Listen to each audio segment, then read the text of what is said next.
what do you think makes a great dining experience when you're the customer? And it doesn't have to be just Oh, restaurant related, just like when you're out at a restaurant dining, what makes a great dining experience? so it's a really great question, and I think that that in the service business, because I have been in the service industry, and it is the service. We are. I have a whole philosophy. It's my whole life philosophy is service, right? When I'm in service to someone else, and when I know that I have the power to make someone's day, I actually feel better. It's weird. I actually feel more like me, and I feel happier, right? But what happens is that a lot of people who are in the business of service, of serving each other and loving each other, we don't take time to allow others to serve us, right? It's just, oh, it's a hard thing to do. So to sort of surrender to that moment and allow someone else to do that for you so that you can experience it, it's hard, but it's important because that's how you know how to get better, Right. right? Yeah. So I have struggled with it, but I also really appreciate it, and I do love that. So I think of it as very similar to being the host at your own home, right? If I feel welcomed, and if I feel a warmth from you, and I feel like you want me to be there, and that it's not just you're putting on a little show because really you want to get off for the, be released from your duties tonight or whatever. Uh-huh. That to me goes, that is everything. That warmth that you feel from another person. And I know that when I'm doing that, and that's really the like, that's like why I exist, I feel like, and it's like why I was born into the world, is to exude that warmth in person, especially, to like make someone else feel loved. When you can do that to someone else, I don't know, I just feel like the yes, they're gonna feel great, but I feel like you get more out of it than anyone else. And so then it almost doesn't feel like a job, it feels like a calling. Mhm. But anyway, I've answered the question kind of weirdly, but I think it's important to put yourself on that other side from when you're in the service industry, and to like surrender to it and allow yourself to be taken care of, because I think that's how you get better at what you do. So I just would say it all gets summed up for me in, did I feel valued, loved, wanted? Did I feel like there was a warmth to this relationship that you build with someone just for that 1 hour that you're in Right. the restaurant, and that person who's the server is representing the whole team behind the scenes as well. And so Right. it's like a really important job. I think of it as a very important job. It is, yeah. I used to be a server for 5.5 years in New York City, Times Square, very busy restaurant. And so, yeah, absolutely. I loved making guests' day. Like if something as Mhm. simple as just doing like a verbal quality check, like, hey, how's your food tasting? Like something that small, people get so excited. They're like, oh my goodness, like I was expecting New York rude service, but you asked me what my food is. Oh my God. Yeah, So that's something else too. That's like when you can change someone's perception or what they believe, especially if they were sort of making the assumption that this was going to be a negative experience, but then you can create a positive one. I mean, that, the people who you can do that to, that mind flip, right? That's like a Jedi mind trick, right? it is, And yeah. like when you can do that, what you won't see, but you have to just believe and know, is that when they leave, they're going to share that with someone else. Do you know Yeah, what I mean? yeah, of And course. that is so beautiful. It Like, really is. you'll never see it, you'll never benefit from it, but you will. Because if we create that standard in our neighborhoods and in our communities, it always does come back to us, you know? Right. I Anyway, think I believe so much in this kind of stuff. of course, yeah, I mean, I think, uh, good vibes are very important to a meal because if someone comes up and they have really bad body language and they're making you and your family and friends uncomfortable, like, even if the food's amazing 10 out of 10, like, if you have bad service, it all kind of falls apart. You know what? The food doesn't taste as good. It's so weird, but it really doesn't, because how you feel. I am a huge believer. I am very into what I spend a lot of time on what my philosophy is, my personal philosophy. I read a lot of ancient Greek philosophy and other philosophies, and just through experience or whatever. And I really believe that thinking is like a whole body thing, right? Thinking, experiencing, evaluating, and even reason comes from not just your brain, and maybe first your body. And so what you experience is first driven by how you feel and how something makes you feel. And Mhm. I remember when I was a kid, my favorite, I was known as the tamale girl. These Mississippi tamales that would come. It was like there was places in Illinois. We were like, much more connected to our rivers than we are here. But in Illinois, it's the Mississippi River and then the Illinois River. And like, what would happen in the early part of last century is that you would get this New Orleans Chicago connection, and so there was like this food route. Uh-huh. And so tamales were like a really big deal in places in Illinois, in places along the Mississippi. And they were very different than like the Mexican tamales. They were more of like almost like a Creole, and they sort of changed as they went up. But they were delicious. And I could get them various ones in different restaurants, but at the A&W root beer stand, I could get them. And man, when I was 7 years old, they were my favorite thing. I could eat them all day long. I could eat them, and then one day I ate them and I had an appendicitis. Uh-oh. And it was the most painful thing I'd ever experienced as a child. And one of the most painful things I'd ever experienced is in my life. And I couldn't eat them after that, right?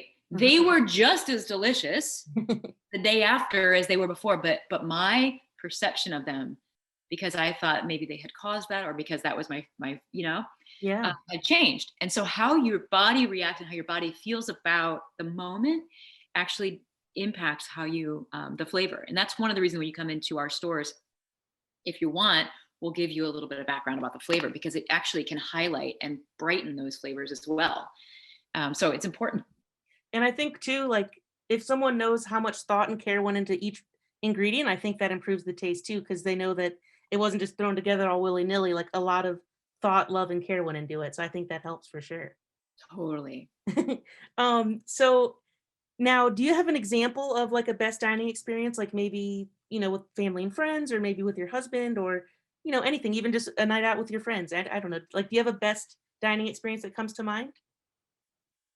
I do. And I'm just now trying to think of what this beautiful restaurant was that I went to. I think it was an Alain Ducasse restaurant in a very small, tiny village in the south of France.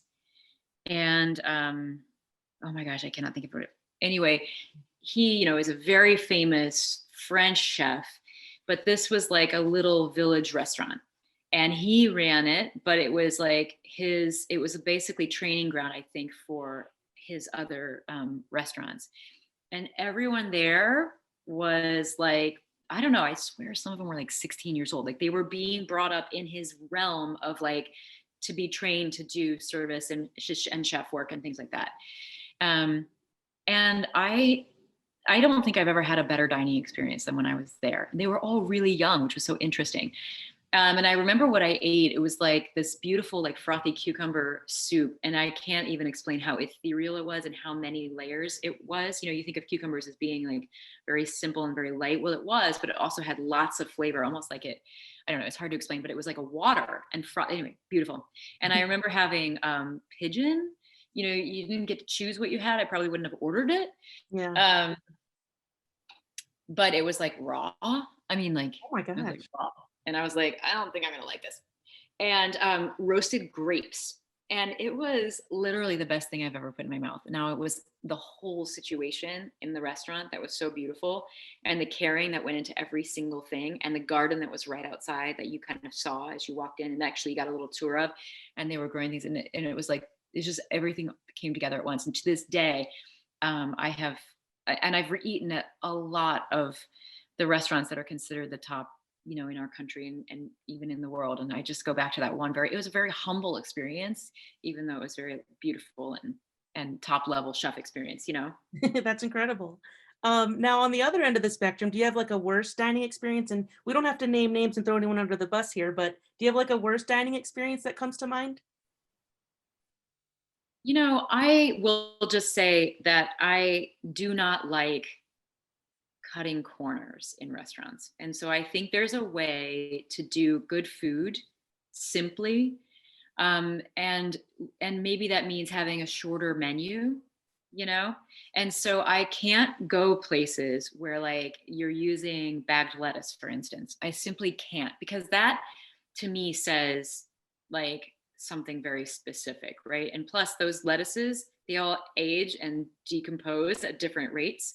Mhm. And so you'll almost always get like some black melting ones. I can't handle bagged lettuce, whether it's romaine or the mixed greens or whatever. And that is one of the, like, if you are a restaurant, and there are restaurants on all levels who is taking the effort to cut their own iceberg lettuce. It doesn't matter what the lettuce is. I have more respect for you than some of the higher quality, it's the so-called higher quality restaurants that are charging more, Uh-huh. but they're using bagged lettuce. I just can't. And of course, the same will be true for salad dressing. Those are the easiest, simplest things. Just lemon juice, salt, and olive oil is better than gloppy anything else, I will say. But all of those are very easy to make. And so like, it's just stuff like that. You know what I mean? I will choose, and I notice it.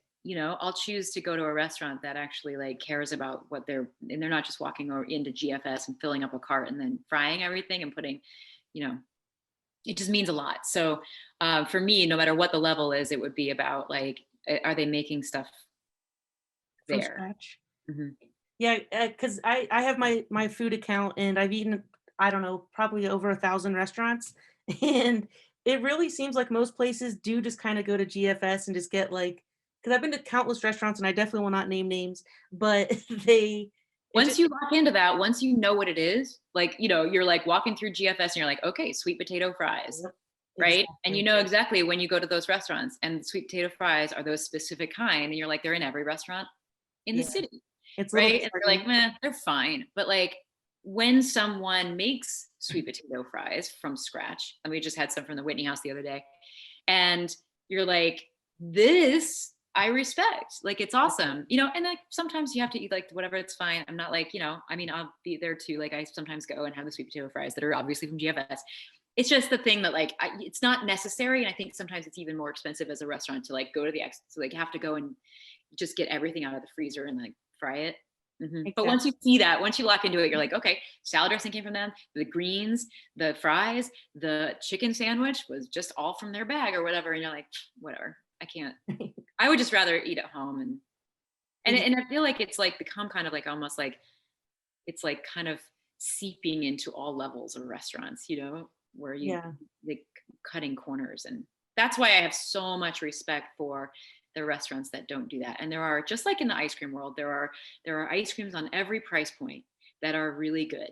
Things like strawberry ice cream, for instance, there's no reason to make a crappy strawberry. There's no reason to eat a crappy strawberry ice cream. They're all pretty good because there's efficiencies in the system that help even like, the less expensive strawberry be pretty good. And it's the same thing in restaurants. There are restaurants of all price points who are doing it right, I feel. Yeah. And those are the ones that I like. Awesome. So I just have one more question for you, Jenny. And it's an ice cream related one.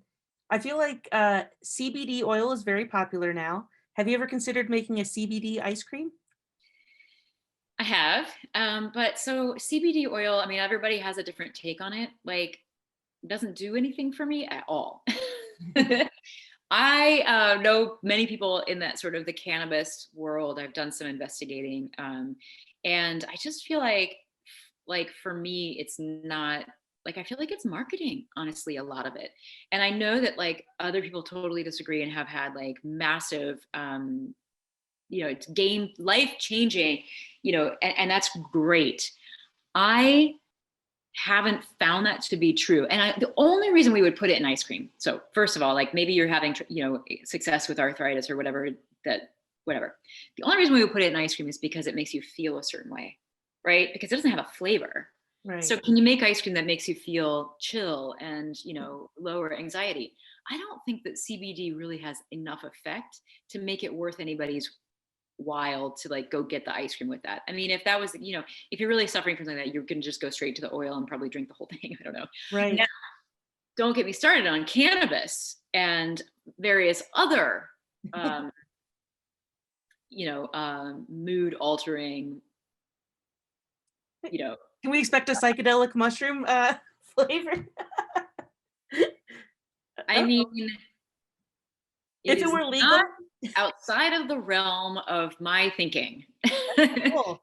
That's really At fun. all. I very much believe in the power of psilocybin in trauma and many other things. And I think some of that is just coming into light. I mean, and so I don't know where ice cream could possibly play a role in that, but I am keeping up with what's going on in that world because I think that we've got it wrong in the way that we try to heal PTSD and trauma. And I do work with some veterans, and very much respect all veterans and people, and also people, people who've gone through trauma. And it turns out it's like all of us, Right. Unfortunately. we're struggling because we've all been through it. And so anything that we can do that's going to provide relief, I'm really interested in. Now there's a lot more to that discussion. I mean, who's going to make the money off of it and all of that stuff, and we've got to figure those things out, because this is really valuable stuff. But I don't know where ice cream fits into that, but to me, again, even when we talk about ice cream, it just comes back to people. Are we making each other feel loved? Are we making each other feel appreciated, feel seen, feel valued? And are we caring for each other in a way that's healing? Because we all need that, especially now. And that's what we do when we make ice cream. Really, truly, that's what it's about for us. And so what else can we do that? How else can we help? Yeah. Is what we ask. Ice cream is like a hug. It's very comforting. Yeah. So that was it. That was the podcast. Jeni, thank you so much for being a guest. If you have anything else you'd like to say, any like outro or anything, and I'm going to put all your social down in the description here, but if you have any last words, I'd love to hear it. No, I just have had so much fun today. It's great. You're awesome. And I love seeing your smile. It's really fun to I wish we could be in person, but I just wish you the best. This was such a fun interview, and you're just such a fun person. And I just wish you the best. Thank you so much, Jeni. I appreciate it. And I hope you have a great rest of the day. Thank you. Thank you. You too. All right. Bye. This is one second, really quick. Are you recorded the whole thing? Because I actually loved watching it. I mean, I'm like watching you, and like, I think maybe, do you have that recorded as well? I do. So my plan was to start with only audio, only because I have an older MacBook, so my video quality is really like low def. Yeah, maybe I should put it on YouTube. That could be fun. I totally think you should. I mean, this is content like that, you're doing this, and I think that you are a very charismatic person. I think people will enjoy it. Thank you. I really think you should. Thank you. And then also, Jeni, just so you know, if you need anything edited out of the podcast, like I felt like, I hope I didn't make you uncomfortable when I asked about the lower price point. If you want that edited out. Oh, not at all. No, not at all. Like, I'm all for, like, these are the questions that your listeners will have. And I think it's important to ask those questions. I think it's great. Totally great. I just wanted to make sure I didn't like make you uncomfortable or make it weird or anything like that. Oh, not possible. It's like, literally, I have been through it all. Like, you cannot make me uncomfortable. Okay, perfect. Well, thank you so much, Jeni. I appreciate you. Good luck. Have a great rest of the day. Okay, you too. Bye. Bye.